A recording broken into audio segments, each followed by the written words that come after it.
अस्सलाम वालेकुम नाज़रीन, मेरा नाम अली हैदर है। आपका शुक्रगुजार हूँ कि आपने मेरी ये वीडियो देखने के लिए वक्त निकाला।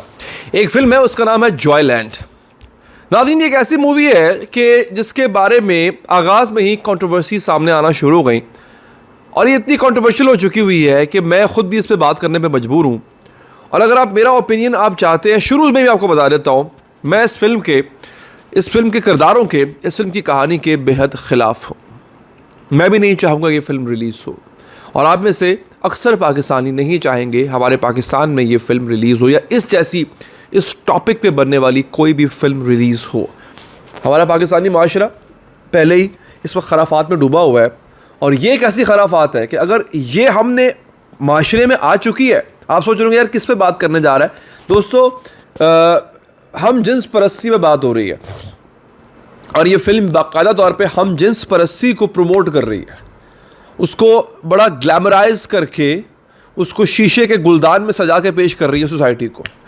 ये सोसाइटी हम जिन्स परस्ती से नावाकिफ़ नहीं है, हम बहुत अच्छे से वाकिफ़ हैं क्योंकि हमारे माशरे में हम जिन्स परस्ती फैल रही है। लेकिन अब बाकायदा तौर पे इसको ग्लैमराइज करके बड़े पर्दे पे दिखाया जा रहा है और कोई वक्त दूर नहीं कि हो सकता है छोटी स्क्रीन पर, टेलीविज़न पर भी इसके बारे में न सिर्फ बात होने लग जाए, क्योंकि हमारे मीडिया इंडस्ट्री में, चाहे वो शोबिज़ में ख़ास तौर पे, और मैं बहुत बड़ी बात करने जा रहा हूँ मगर वसूख से कहता हूँ, ऐसे लोग पाए जाते हैं जो कि ख़ुद भी हम जिन्स परस्त हैं और हम जिन्स परस्ती को फ़रोग़ भी देते हैं। जॉयलैंड नाम है जिस मूवी का। सेनेटर मुश्ताक अहमद जमात इस्लामी के ये वाहिद रहनुमा हैं जिन्होंने इसके ख़िलाफ़ आवाज़ उठाई और वो इल्ज़ाम लगा रहे हैं कि PDM की हुकूमत ये वो हुकूमत है जिसने बाकायदा तौर पे पहली दफ़ा हमारे मुल्क में हम जिन्स परस्ती को फ़रोग़ देने के लिए कानून बनाया है। आप ये भी हैरान होंगे, अगर आप लोग मेरी वीडियोस को फॉलो करते रहते हैं तो आपको पता होगा वो कानून कौन सा है।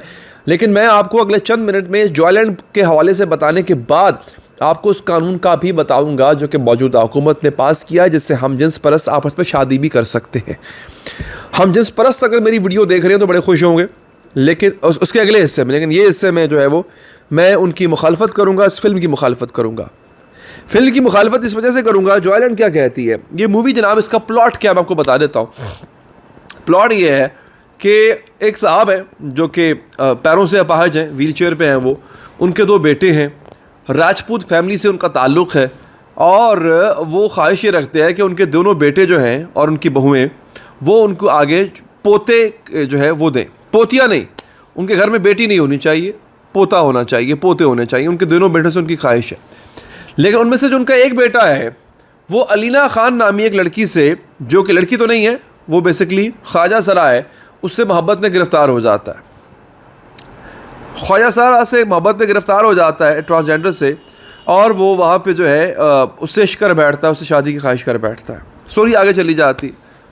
लेकिन अब यहाँ पर सूरत हाल ये है नाज़रीन कि इसको बाकायदा कांस फिल्म फेस्टिवल जो है, जो कि एक फ़्रांस का एक बहुत बड़ा दुनिया का बहुत बड़ा फिल्म फेस्टिवल माना जाता है, जिसमें इस तरह की जो कि नॉन कमर्शियल मूवीज़ होती हैं उनको बड़ी पजीराई दी जाती है और फिर जूरी बैठती है, फिर अवार्ड्स तकसीम किए जाते हैं।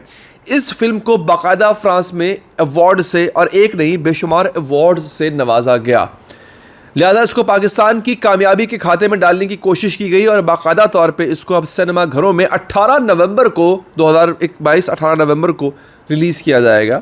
हमारे बच्चे, हमारे बूढ़े, हमारी माएँ बहनें सब जाके देखेंगी ये फ़िल्म कि किस तरह से हम जिन्स परस्ती जो है वो एक अच्छी चीज़ है, क्योंकि डेफिनेटली उसको ग्लैमराइज़ करके उसको बड़ा हीरोइक तरीके से दिखाया गया। अब सूरत हाल नाज़रीन ये है कि PDM की गवर्नमेंट ने इसको न सिर्फ रिलीज़ की इजाज़त दी, बाकायदा तौर पे सेनेटर मुश्ताक ने वो सर्टिफिकेट जो कि सेंसर बोर्ड इशू करता है, जिसमें नो ऑब्जेक्शन सर्टिफिकेट भी होता है और बाकायदा तौर पे इजाज़त दी जाती है कि आप ये फ़िल्म रिलीज़ कर सकते हैं, सेनेटर मुश्ताक ने वो इजाज़तनामा भी दिखा दिया ऑन एयर आके।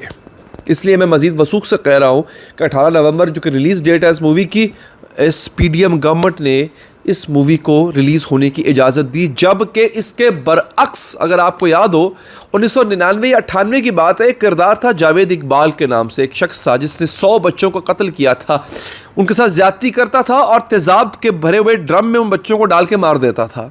वो गिरफ़्तार हुआ, उसको उम्र कैद की सज़ा हुई, बाद में फांसी की भी होगी मेरा ख्याल, अगर मैं गलत नहीं हूँ तो। अलबत्ता उस पर यह बनाई गई थी फिल्म, इसका नाम था इकबाल। यह फिल्म बड़ी सबक आमोज मूवी थी, आप यकीन कीजिए, एक ऐसा शख्स जिससे 100 बच्चों का कत्ल किया, पूरी दुनिया में धूम मच गई थी उस शख्स के इस हरकत की, उस पर फिल्म बनाई गई।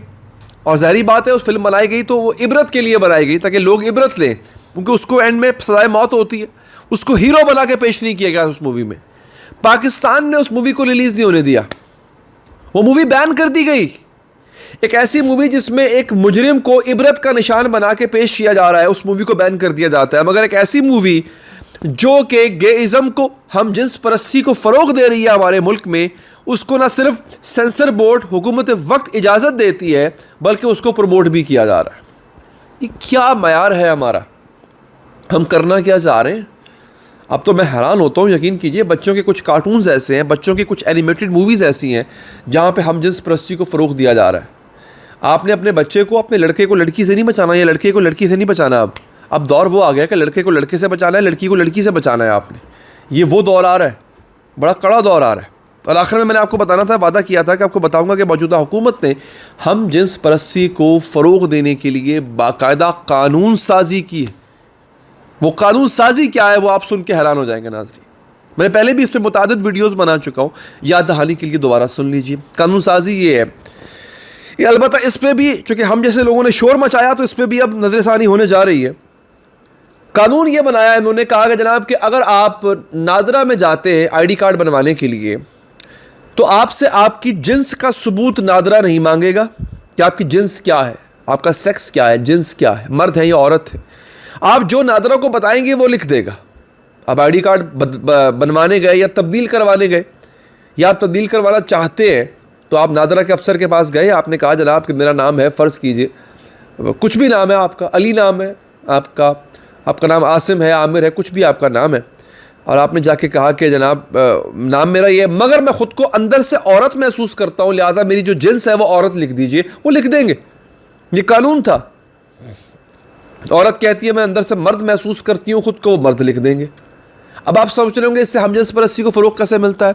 हमारे मुल्क में मर्द औरत का निकाह हो सकता है, मर्द मर्द का निकाह नहीं हो सकता, औरत औरत का निकाह नहीं हो सकता, यह कानून है।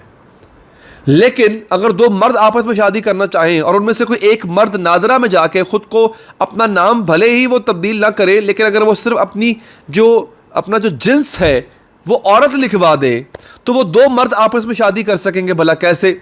भाई मौलाना साहब ने, या जो रजिस्टर में भर रहे होते हैं फॉर्म, निकाह का फॉर्म, उन्होंने तो ID कार्ड्स देखने हैं ना। ID कार्ड में एक मर्द होगा एक औरत होगा, हालांकि दोनों होंगे मर्द, लेकिन निकाह हो जाएगा दोनों का। इस तरह से वो लीगली दोनों साथ रह भी सकेंगे। तो ये हुआ है, पहले कानून पास कराया, अब ऐसी फिल्में चला के बाकायदा प्रमोशन की जा रही है इस गंदे और घिनौने फेल की, जिस पे कौम लूत पे अजाब आया, जिसकी वजह से कौम लूत पर अजाब आया था। खुदा से डरना चाहिए हमको। मुझे दीजिए इजाज़त नाज़रीन, अल्लाह ने के बाद।